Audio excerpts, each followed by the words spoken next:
নিয়ে যাওয়ার জন্য ব্লগগুলো গুরুত্বপূর্ণ ভূমিকা রেখে চলেছে।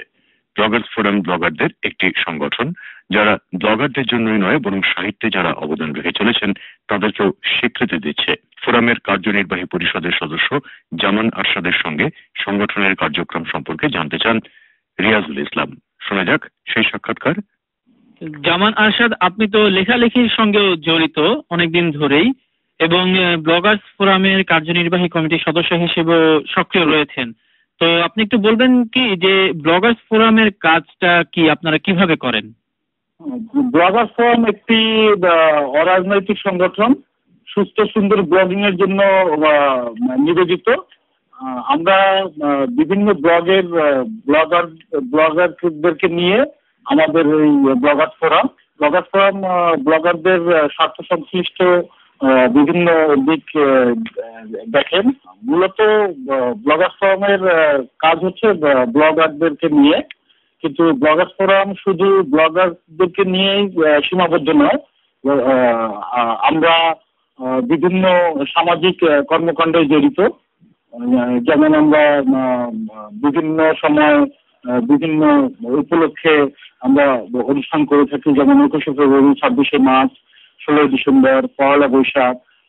আর সামাজিক কার্যক্রমের মধ্যে যেমন আছে যে আমরা প্রতি শীতের সময় শীতগ্রস্ত যারা আছে তাদেরকে আমরা শীতবস্ত্র বিতরণ করি।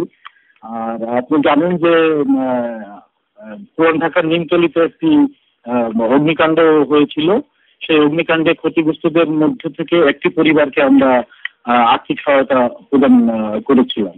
গত 8ই মার্চ আপনারা একটি অনুষ্ঠান করেছেন যেখানে আপনারা ব্লগার্স ফোরাম পদক দিয়েছেন এই বছরের জন্য।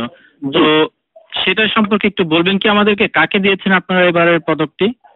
আমরা এই সামাজিক কর্মকাণ্ডের ছাড়াও এবছর থেকে আমরা একটি সিদ্ধান্ত নিয়েছি যে মানব সেবা, সাহিত্য এবং মুক্তিযুদ্ধে অবদান রেখেছেন এরকম একজন ব্যক্তিত্বকে আমরা প্রতি বছর ব্লগার্স ফোরাম পদক সম্মাননা প্রদান করব। সেই উপলক্ষে এবার আমরা ব্লগার্স ফোরাম পদক 2012 প্রদান করেছি একজন ভিনদেশী হয়েও বা বাংলাদেশি, যিনি মুক্তিযুদ্ধ সহ শিক্ষা, সাহিত্য সর্বক্ষেত্রে অবদান রেখেছেন এমন একজন ব্যক্তি, ফাদার মারিনো রিগন, যিনি ইতালির নাগরিক কিন্তু গত 7 বছর থেকে আমাদের বাংলাদেশে রয়েছেন এবং ওনাকে বাংলাদেশ সরকার সম্মানসূচক নাগরিকত্ব প্রদান করেছেন। ফাদার মারিনো রিগন বিশেষ করে আমাদের বাংলা সাহিত্যে অবদান রেখেছেন এভাবে যে উনি রবীন্দ্রনাথ এবং লালনকে নিয়ে গবেষণা করেন এবং আমার জানা মতে উনি রবীন্দ্রনাথের গীতাঞ্জলি সহ 40টি গ্রন্থ সরাসরি বাংলা থেকে ইতালি ভাষায় অনুবাদ করেছেন।